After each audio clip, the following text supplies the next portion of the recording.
Hello and welcome to this Warno 1v1 game played on Two Lakes Duel between Smile, playing as 27Y, the Soviet division, which was recently buffed, and Skull playing 2Y, the new Soviet division, which is very similar to this one.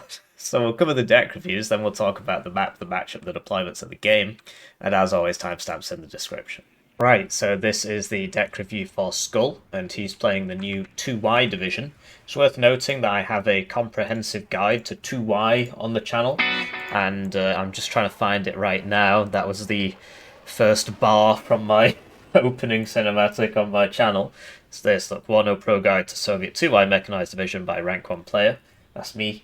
And yeah, so that's worth looking at. I think my deck is still in here somewhere. Be surprised if I deleted it. Yeah, so you can get away with 2 cards of supply on this div, particularly if your Akatsias aren't upvetted, and as long as you turn your fuel off, I think you'll be fine. So I think you can get away with 2 cards of supply. So I would get rid of that. Now you've got 3 AP, and what do you know, now you can get another plane. So I like the SU-25 AT, because you can open with this, and this. And you can just clean up enemies. It's very, very funny. I wouldn't do it every time because, well, lots of people do it now that I've made the video, so... But that is worth having. And yeah, so how do we get this in here? I mean, this is a lot of... So you need the Spetsrazvedka, that's your opener, that's your ground surveillance. Radar, you need this. This is your exceptional optics for your tanks. The Razvedka Saperia I'm not so convinced by, and the Mot Razvedka, if you want it for Razvedka BMP-1P spam, it should be at no vet, because the point is that this can't be seen because of the stealth, so it just sits there and shoots ATGMs at people. You can upvet it if you want, but I personally just bring this in the rocket helo, and then I've got 6 rocket helos for the late game, but you do lose a lot of early game advantage, because like these are nice in the early game. So I think you can get rid of this, personally, because you've got, you've got Saperi RPO, right? And yeah, you can upvet that if you want. So I'd swap that out for this guy. Sorry, I'm sort of working through the tabs in the wrong order. These CVs make sense. So this is just this, but for 20 points more. Really, this should be like 95, I think. But the idea is it's got more armor. This has less armor, so do you want to pay 20 more points for more armor? This, you buy 2 of them at the start. It's really cool. It's got a big fishing line on it, so you can go fishing and then in the Dnieper River, catch some fish. Massive fishing line here. So, yeah, infantry, like, this squad is not amazing. And, like, yeah, I don't understand why he's got 2 cards of it at 2 vet. I just don't think they're that good. The 30 mil's nice, right? So, yeah, it's probably worth noting. So, like, MMG teams are great, but if you can bring grenade launcher teams, it's usually worth bringing those over the MMG teams, because this will obviously kill an MMG team, and it's got more range and stuff. It obviously costs twice as much. Here, you don't have an MMG team option. Anyway, I would get Gvardetsi Metis. I think they're really good. Particularly for the early game. Like, a lot of the newer maps in rotation have a lot of spaces where the Metis is useful. Uh, yeah, only 1 card of BMP-2s is a bit strange to me. And, yeah, so I'd probably be swapping it, like, okay, so let's say you want the Mega RPG, but do you really? Because it's got 500 meters range. It's not actually that good. Yeah, so I would just swap out one of these for another card of BMP-2s, basically. Or you could even get this, but it's not got the grenade launcher or whatever. But yeah, actually, that's what I do. I actually, after I made that guide, I swapped out one of the BMP-2 ones because I had 2 cards of BMP-2 ones. I tried this because my early game was getting messed up, but you've got a BMP-1P here for the early game. So, yeah, BMP-2s are nice to have 2 cards of. And if you're worried about, well, I've got too much infantry, well, then you can just 2-vet this one, and then you can have that at 2-vet, right? But I think you're going to be okay. RT, so Acacia mortars for smoke. Tanks, so yeah, you need to bring these at one vet, really. There's a lot of times where you just won't buy them. These are really useful. I prefer this to this. Like, this is good, especially like on the defense. It's just it's less mobile than this. This can go around the sides and be annoying, and you don't actually have because you don't have this, right? And I suppose you've got the Razvedka BTR-80 that can do it, and the regular BTR-80s that can do it. They could go around the side and be annoying. You can bring this at one vet if you want. Just depends how many of them you want. How good you are at keeping them alive, right? So I really like having this one instead of the Repairer. But the Repairer is a very powerful defensive tool. It's just they'll buy Arty and kill it. In terms of the tanks, yeah, I think this is all good, really. You could try up vetting one of these if you want and just see how that goes for you, because this is a lot of tanks, like a lot of points spent on tanks. If you think of each of these as like a minute's income, that's 3, 6, 9, 12 minus 1. So it's 11 minutes income just on these. 12, 13, 14, right? 15. So, I mean, yeah, it's not unsurprising. So maybe it's fine like that. Spoke about this. You probably don't need that many Iglas. I don't rate the Briusa over these for anti-infantry. And, yeah, like, the Osas should be fine. It depends. I mean, there's a game I should cast where I play against a 2Y guy, and I keep flying around his Osas, and he's calling me lucky and stuff, and it's like, it's just because the Osa's not amazing. Helis, so, I mean, this is a 2-point slot for one helicopter. The, like, you could get upvetted Acacias for that, but... Yeah, because this comes in the BMP-1P and not this. You only have... Well, I suppose you've got 3 helos with this. Yeah, I suppose it's fine. And then we spoke about this. Switching to his opponent's deck, we've got Smile, and he's playing 27Y. I've seen him on this div a few times, actually. He's a pretty tough opponent. So, yeah, the Tor got buffed, right? I wouldn't bother upvetting it, because you probably do want 3 of these. Get rid of one of these. Suppose it's a 1 AP slot, but like, where's your smoke mortars? Also, I prefer these over. Do I? What have I been doing lately? I could have sworn I bring the laser guided Acacias. It's been a while. I do. Yeah, look at that. So yeah, I think for 50 points more, the ability to just no scope your opponents, I think, is important. You could say 50 points, I lose a lot of momentum, right? And I suppose I mean, this is literally the price of a heavy tank. I really like the laser guidance, because it means that you can really snipe stuff and just not miss so much. But it has less total range, so actually, if you don't have the laser guidance, it's actually worse. But no, I think it's worth it. Basically, it just makes the targeting circle really small if you have recon in the area. Because you get corrected shot, basically, like ultra corrected shot. So I think it's worth it, frankly. And then, yeah, between these two, the Tunguska is better. You just turn off the gun and just use the missile. This did get cheaper, though, in this patch. But yeah, I'd certainly be bringing some mortars for smoke. And you can either do that as the Nonas, right? And just bring it at 1 vet and it can maintain smoke, or you just bring these and hope you don't get counter batteried. But this, it's harder to use and it is more expensive. You do lose a lot of time. Like, this is literally half the price. So let's just go with this one this time. But no, I really like the laser guided Acacia. The laser guidance is useful. You can really nail people with it. Do a lot more damage. I mean, he's probably not even going to see this, so it doesn't really matter. This thing, I think, is trash. I mean, if somebody runs right up to you with an armored vehicle, and then you're going to miss him half the time anyway, but yeah, if you hit him, you do a lot of damage, but I don't think it's that great for 80 points. Much rather get this, which one-shots a leopard 1. One-shots a leopard 1. Very important.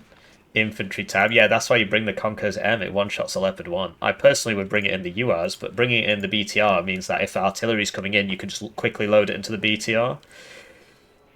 I'm not so sure about these guys. I mean, yeah, you can use them and send them around the side and stuff. Okay. Lots of BMP-3s here. I don't really agree with that. I think you should. I think this at least one of these should be in a BMP-2 AG, because this is really good against infantry because of the autocannon and the grenade launcher and the MMG, but mainly the grenade launcher and the autocannon together. You kill infantry very fast. And then yeah, the BMP-3 is 30 points more, and I don't actually think it's that much better. If you're in like a big team game, having lots of these can work, but in a 1v1, I'd be going 2 cards of BMP-2 AG if you're going to run it like that. Or save yourself 3 AP and get some more planes. Like, where is the... this? This is actually pretty good now, because they made high-altitude bombs drop from... So, like, now you would downvet this, right, if you want more stuff. This is pretty good. Sorry, this is pretty good now. So, sort of same story. You could do the exact same thing with this division, except you open with this, and then one of these, and this thing. It's very, very funny. Sadly, lots of people expect it these days because I keep doing it and uploading the videos so everybody sees it. It's Spetsrazvedka, right? There's a lot of overlap between these divisions. Razvedka Saperi, do you need them? You've got Saperi RPOs. Do you need them? I don't know if you need them, really. Basically, I would get rid of one of these, and this has ground surveillance radar, but it costs a lot more, so maybe it's better to run this, but ground surveillance radar is nice. It's just your opener's quite weak if you're buying these because of how expensive they are, but you know, basically you want that so you can buy this and this and this and just YOLO people at the start. It's very, very funny. But yeah, like having these instead of the regular ones, it does slow you down a lot. Having the Nonas instead of the Mortars, it does slow you down a lot. This is a slow division, there's no way around it. But given that the Tor is actually pretty good now, I think it's all good. AA Helo, I think, is a massive waste of time, but sometimes you need it, I suppose. Sometimes there's an enemy helicopter and you can't chuck this at it, or this at it, or this at it, or any of these at it, or the autocannons at it. Do you know what I mean? I mean, it's only one in a card as well, so you can't use them effectively against planes. So I personally don't like it. I would rather have more Kokons. Just me. Anyway, that's enough deck yappage, and I will talk about the map, the matchup, the deployments, and the game. And as always, timestamps in the description. Right, so as you probably noticed in that deck review, these two divisions are pretty similar.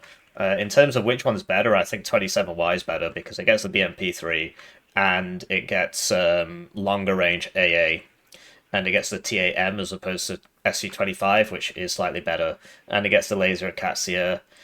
But 2Y gets better infantry because its infantry all come with Resolute, and it gets lots of BTR-80s. Yeah, but I think 27Y is better. He is on the bad side of the map, though. The map is red side favoured because if you were to have forward deployment, you could forward deploy Olga and Emma at the start, and your opponent gets their second to both zones. So it is a bit of a one-sided map. But yeah, in terms of this matchup, so 2Y has more tanks, and that's going to help on a map that's so narrow like this. And the BMP-3s aren't going to be that useful if you're fighting from here to here because the tank's just going to shoot and you're going to die. So 2Y, I think, has the advantage here, but in general, 27Y is the better division, in my opinion.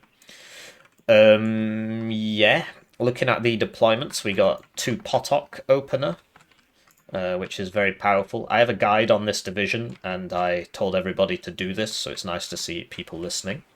So double Potok opener, cap sign, and a Emma. Then we've got a Mot Razvedka, but it's in a tracked vehicle. And so he's going to unload it there, and then pull back to here. Doesn't have anything guarding this. But this division isn't really likely to rush down here, but you can just send a BTR-80 down here and just see what's going on. I actually do recommend that. Fighter, because he's expecting the Fuddy opener. So basically both of these divisions have the ability to open Mi-24K Recon Helo, MiG-23 Fighter, and then an Su-25 AT plane to just kill the whole enemy opener. It's very funny. Neither of them have brought all the tools needed to do that, which is very sad. But of course, Skull doesn't know that, so he's assuming it might be happening. And so he seems content to just, take his zone and play it slow. And, as you can see, he doesn't have a lot of vehicles, so he kind of has to do that. It's just, both of these divisions are really quite slow off the start, which makes them quite unwieldy in a 1v1. But yeah, 27Y gets longer range AA than 2Y. So that's a big boon to 27Y. Now that the Tor is better, it's a big, big help, because you've got these expensive tanks, right? And if you're losing your expensive tanks, you're losing the game. So you need long-range AA. So double Resvedka Saperi, and then 2 of these BMP-1s. You see he's put it there so it can shoot down the road. Spets Resvedka coming around to here. He's actually unloading there, which is interesting. Pulmachiki double T-72 B1, which is interesting. Protected by 1 OSA and, I suppose, 1 fighter. Switching to his opponent's deployment, we've got Smile here. He plays a lot of these Soviet heavy divs.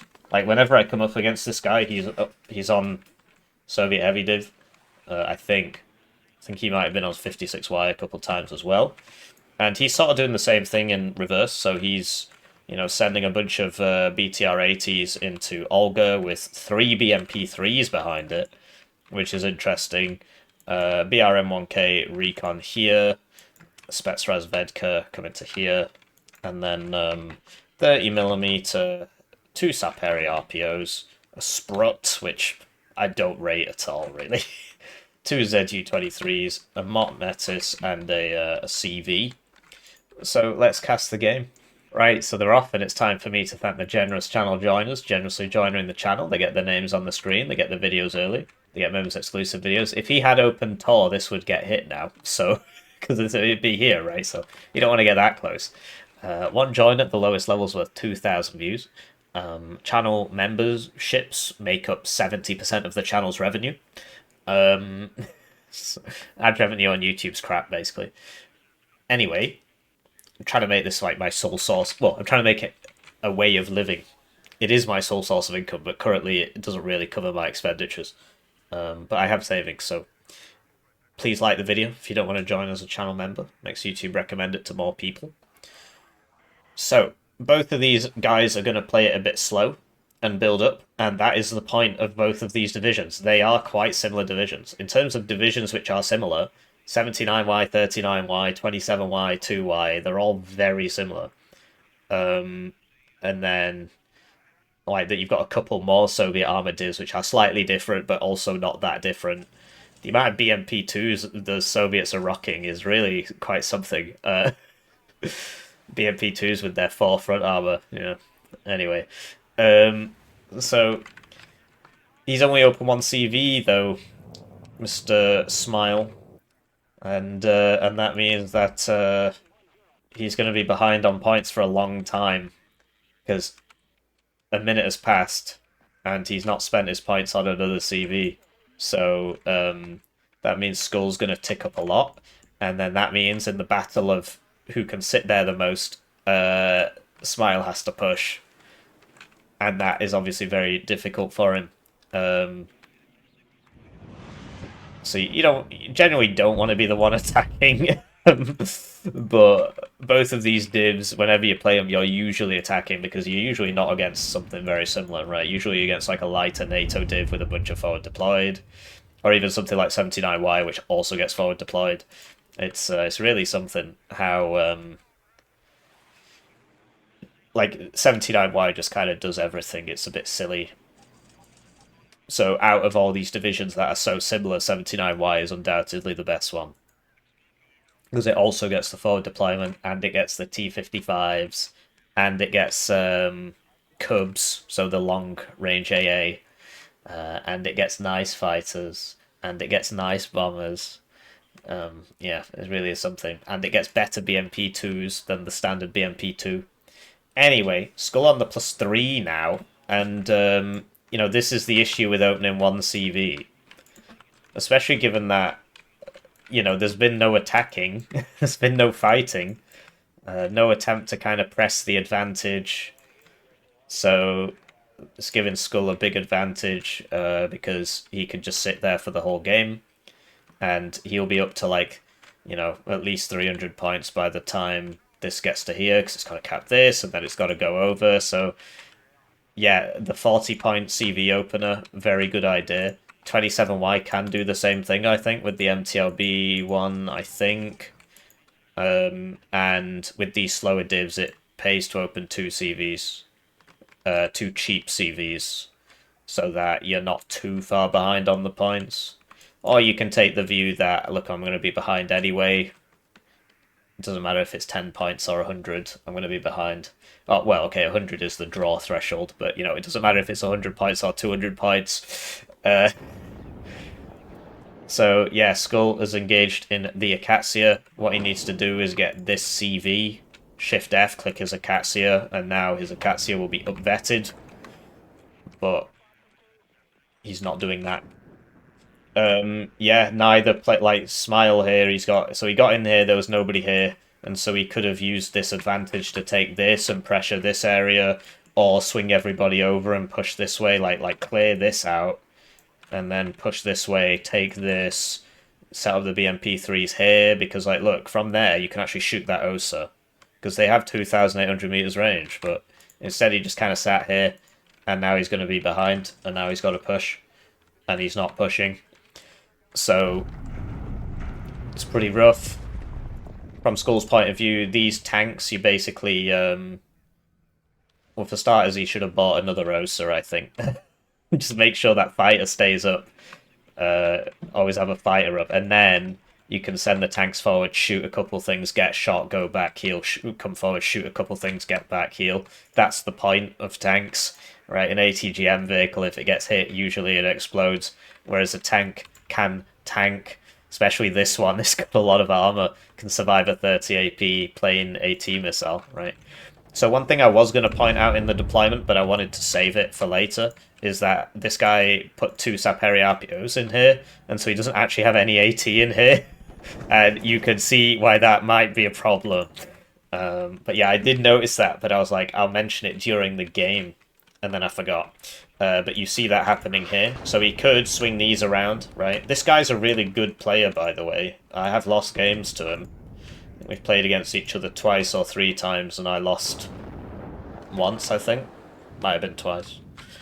So he's a very good player. Tends to play the Soviet heavy divs, or Soviet divs.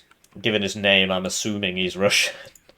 So, yeah, big skill issue here, not having any AT in this area. Because, yes, the BTR ATs, this is what they're good for. So, yeah, I'm not sure what the plan is. Just kind of sit. He's got a lot of BMP-3s. He's not even trying to engage with them. I'm not sure what killed that one specifically. It might have been the Strut. Yeah, you see the ZUs are actually alright against these one-armor vehicles. So, you know, if you Smile here, you really want to be securing all this and using your stuff. Like, if you buy stuff, you should be doing something with it. It shouldn't just sit there. It's quite uncharacteristic from this guy. Or at least, you know, I play against him. I've played against him a few times recently, and maybe this was happening and I wasn't noticing, but, like, look at that. Why is there so much shit just sat around not doing anything? They've even got the guys still, and like, things are happening. You get the BMP-3s alone and just, like, YOLO them with all the 2,800 meter range ATGMs. These would have to piss off pretty fast, but there you go. So he's got the tanks coming forward, so he does need a bit of recon with it, right? So you could send one of these, or buy BRM-1K, or run this forwards a bit more. I mean, I know this can see things, right? So he can engage. So that's good. And then the Gvardetsi could sort of... Okay, so he's sending them in here, but he's sending them like that. You got to be careful with these amphibious vehicles, because the amphibious speed's really slow. And so if you give it a move order that goes over water, it will just go over the water, because, oh, I'm amphibious. The amphibious speed is like 1/3 of the regular speed, or I think it's 1/3. So, yeah, I'm really not... Okay, so he sent over these BMP-3s as well. So I guess he's just going to build up for like an A-click or something, and just all of these will come out at once, but He's at least unloading the infantry now, but they're just kind of chilling. He's giving up a lot of ground here. See the Saperi RPO at 1 vet will of course beat the Saperi RPO at no vet. But Spetsnaz Vedkras is obviously going to help out. Can't use the BTR-AT, so these regular Gvardettes, yeah, I don't really rate them, but I think they are worth it from like a points basis. It's just, you know, if I want to fight in a forest, I bring one of these. If I want to fight in the open, I bring the SVD one or the Metis one.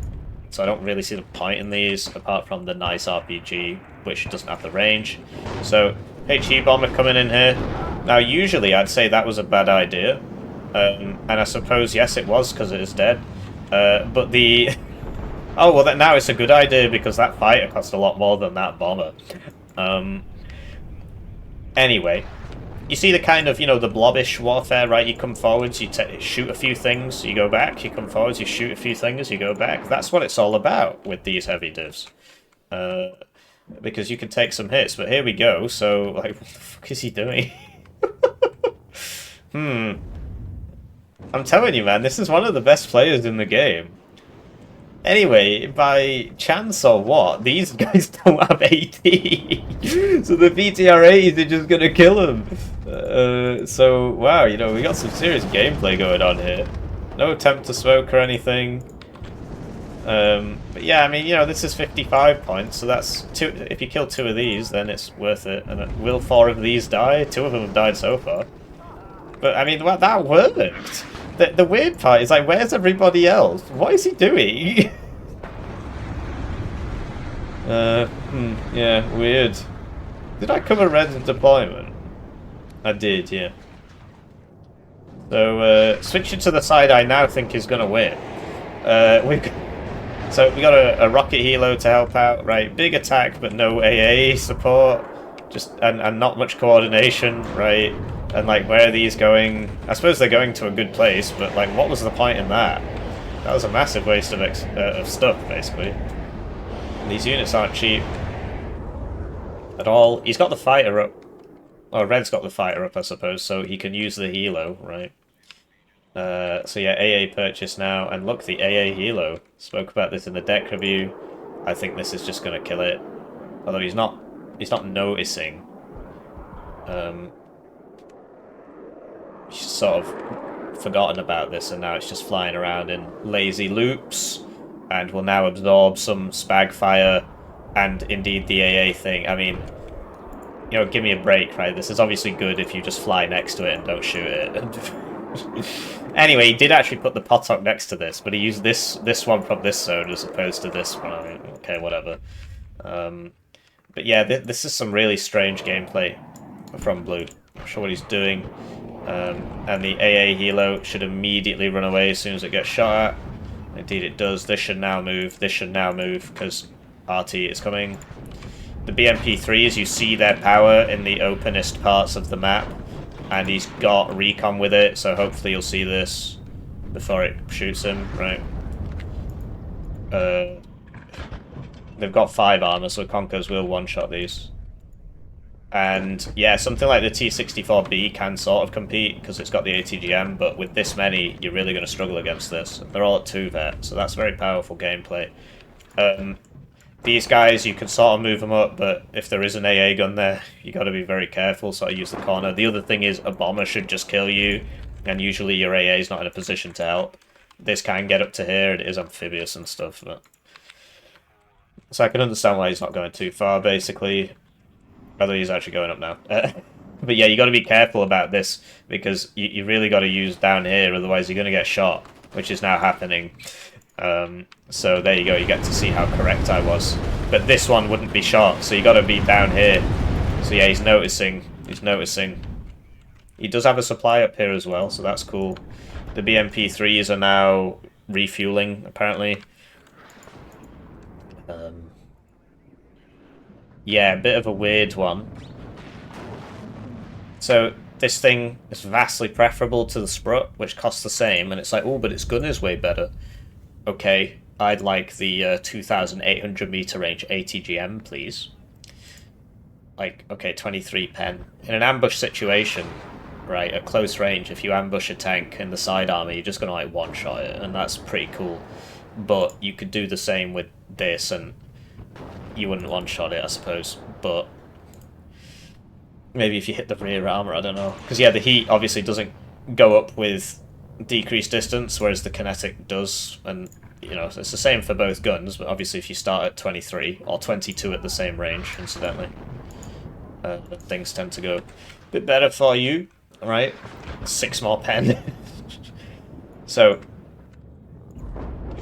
yeah, the BMP-3s are back, and he's got AA this time, so this thing's probably very dead. Okay, so he's running it away. Is it just at the limit of the range?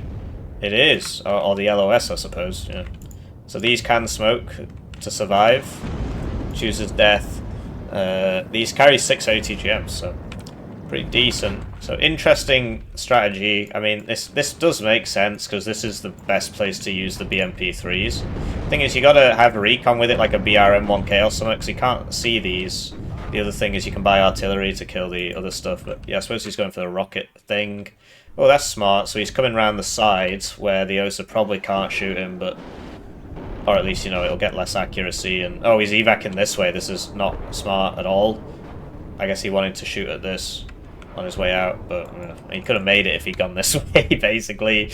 Don't fly over where all the enemies are, right? This time he does not fly over where all the enemies are. These BMP-3s are really something, man. He is losing them. They are dying, because the ATGMs one-shot them, so the Conkers and so on. This evac'd over the wrong place as well. And you see the armoured stuff can't really compete with this, but these ATGMs are just going to sit there rinsing him, and you know, he can't. It's not a tank, right? So you would want a T-80BV in front to tank the ATGMs, I suppose. And you'd want a BRM-1K with this, so you can actually see these things. And you'd want an RT piece, so like this, for example, and these, very susceptible to artillery, so they're very slow. Slow and low HP. Okay, Mega BMP-3 attack coming in. It's going on this MTLB. Unsurprisingly, it doesn't make it. So, you see that, like, these do have a bit of survivability. They can tank a shot, but you gotta be microing or you're gonna lose it. I hate this map so much. It's so narrow, and, like, if you don't have airborne forward deployment, you gotta attack, like, probably the most defensible position in Warno. It's pretty grim. Hardest attack map. So, if you're a light NATO... What the heck? Oh, weird. So, Blue, still trying to kill stuff, but having some problems. But, like, imagine, right, if he used some of his considerable might here to take this, then these wouldn't be able to sit here because he would be able to see them. And then he could, you know, then these could shoot here without being molested by people over here. And if they are, then, you know, you get somebody in here and you shoot them, so. But yeah, it's rough attacking on this map. I hate it. I mean, really, whenever I play this map, if I'm playing as a slow div, I lose. Unless I'm against, you know, some spanner, but if I'm against somebody of roughly comparable, or, you know, even slightly comparable skill, if I'm playing as a slow div that doesn't get into the town first, I just lose. It's very, very hard to attack on this map. Especially because, like, there used to be more cover, and they removed the cover, and it's made it harder. It's ridiculous. And these zones used to be bigger, and they made them smaller. Like, they made the problem worse. It's really something. Really something. So I don't envy Blue, but all this could have been avoided by opening 2 CVs, and given that his CVs were wheeled, because it's the infantry one, if he had opened 2 wheeled CVs, he wouldn't be having this problem. He'd be about... well, maybe even up to 100 points up. If it was 100, then he can, you know, he's got the win. All he has to do is sit there. And then Skull would have to attack. So, you know, even at the highest level of the game, there is still a big advantage in getting there first. So, just not paying attention to this. I mean, he got lucky the first 2 times. Now he's probably very dead. Okay, 3 misses in a row. But he's routing towards the enemy. Not sure what's going on there. Anyway. Okay, so he's given it a regular attack order, which means that as it leaves the range, this thing will start moving again, and that's why that missile whiffed so much. Whereas if he just, when it was aiming, if he'd press stop, but you got to turn off auto cover as well, because it prioritizes cover over keeping the missile going, then it would keep going, and he might have hit it. Or he might have missed it again, right? That can happen too. I guess he must have seen some of these guys. But yeah, if you're playing as like a slow heavy div on this map, and you don't have... like, at the very least, at least his opponent's not on a +2 tick. That's usually what happens if you play slow div on this map. They take your zone, and then all this is happening on your zone, which is obviously wonderful, isn't it? But yeah, we're entering a period of sitting, and, you know, for red, that's fine. Although I would be playing like an active kind of, you know, you want to take this, and you've got BTR-80s, they're amphibious, you can just send one around. Right, and then you can go do stuff like this. Actually, unironically, right, if like literally nothing's happening, you've got amphibious AA, amphibious troop transports, and an amphibious CV. You could go from here to here with those, and there's actually nobody here, and you could just walk in or float in, and that would take 1 minute's income. Right, this is 145. You already own this. And you know, one or two of these with guys in them. Probably more like one, right? Because that's 120, and then this is 145. So that's already, you know, but the units are already here. So, but yeah, you do, if you're in Red's position, you do want to defend. You want to put guys here and leave them there, because you got to think, how can Blue get back into this game? Well, he's not getting in here without you noticing, so chances are he's going to do something here. Obviously he's not gone for that, he just wants to grind it out against basically like the closest thing to a mirror in Warno. I suppose 39-79 is probably, they're probably more similar to each other than 2 and 27, but they are still pretty similar, very, very similar divs. Pact is so boring, man. I don't see why people like it. The only fun pack divs are the lighter ones, in my opinion. So, also, there is a certain je ne sais quoi of just playing 20th Polish and beating everybody because your div's broken, or playing 79Y and beating everybody because your div's broken, or playing 6Y and beating everybody because your div's broken, or playing 31Y and beating everybody because your div's broken. There is a certain je ne sais quoi to that. Or playing 19th Czech. And, anyway, but you know, in terms of like fun divs, I like 4th Mot, and I like I mean, I know people like the Polish one, 4th Z-Mech, and that is pretty funny. And the Polish Donkey Kong div's a lot of fun, because if you beat somebody with it, then they are shit. I mean, so it is very much a challenge div, but you know, I've won tournament games with it. I've won very important games with it, very important Vendetta 3v3 tournament games with it, which I should probably go back and cast. But if you watch the live stream, you had to be there, really. Anyway, so he's finally taking this, which is nice, and then these things won't be able to shoot him. And he's bought his Acacias. I mean, he's got 18 minutes to sort this out, which he's not on a negative tick, so the situation isn't getting any worse. So that is good, but you know, you got to be attritting the enemy. You have to be doing something. The alternative is you literally buy 4 smoke mortars, which he hasn't brought, as you know from the deck review. Smoke, smoke, smoke, smoke, and then you've all those BTR-80s you wasted. You get all of those, right? And a bunch of ones with infantry in them, and you just run all the way in with like 2 infantry CVs with all the smoke, and then you're in. And then it's like, can you clear me out before I get to 2, until I get to, you know, if I get to 170, it's a draw. If I get to 370, I'm going to win. Can you clear me out, right? And so that's the power smoke has. It does take preparation, right? And you really only have one chance at it, because the smoke mortars both of these guys get are not self-propelled, so they will just immediately be counter-batteried if your opponent has any sense, which he does, because he watches my video. And I say, you should counter-battery these. Anyway, you see he's moving after the volleys. Very intelligent gameplay. because now he's not gonna die. So, wow, mind blown. And that's why the self-propelled stuff's so much better. Because otherwise you gotta mess around with loading them up and stuff. But I have figured out how to beat that bug, finally. It's to do with auto cover. If you turn the auto cover off, you don't get the load up bug. Simple as that. Or at least I don't seem to. Okay, so we did end up losing one because these weren't firing at the same time, so one of them was still aiming while the other one had already fired and was moving. So that is obviously a mistake. Anyway, this was a nice idea because generally the AA won't be pushed up this far, but he did miss. But it's a nice idea. And then it's like, okay, like why aren't these here helping with this? Why, like you've just got so many guys just not doing anything. Why not send... Yeah, the healers are coming, but like this whole mechanized fist should be, you know, here. This hits the T-80 BV, everybody else blats him, right?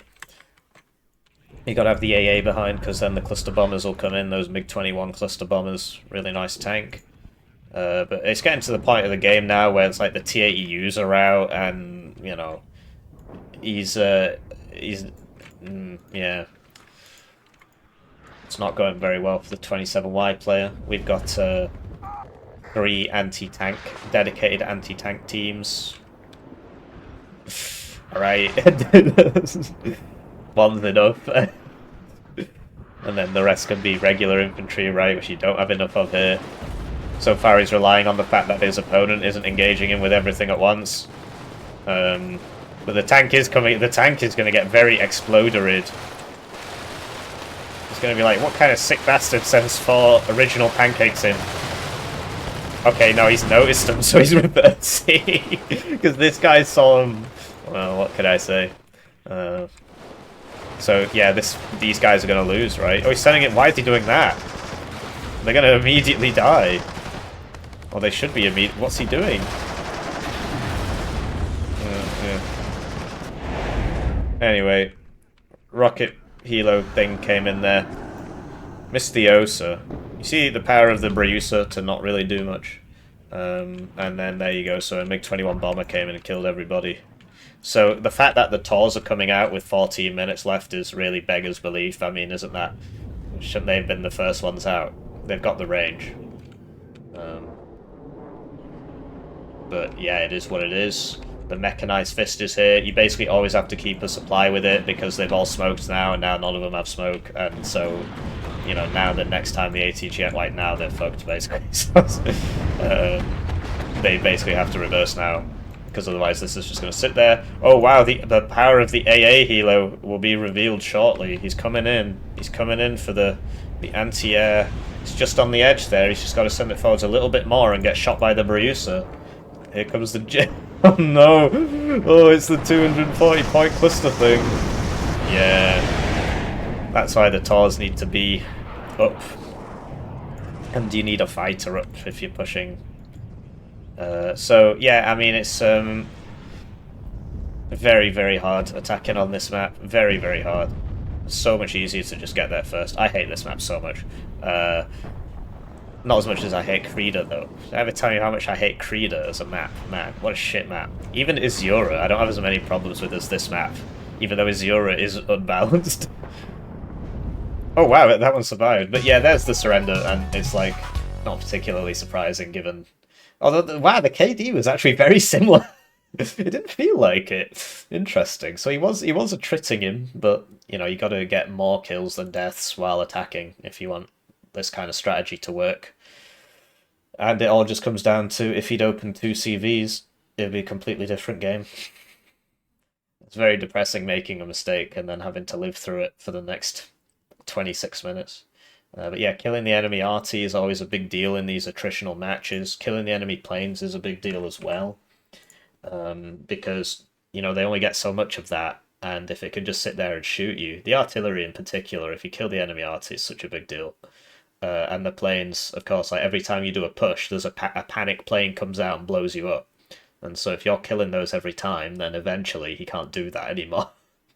As dumb as that is, that's how it works. So his skull rank 100, and his smile rank 50, and he's been playing a lot recently, a lot.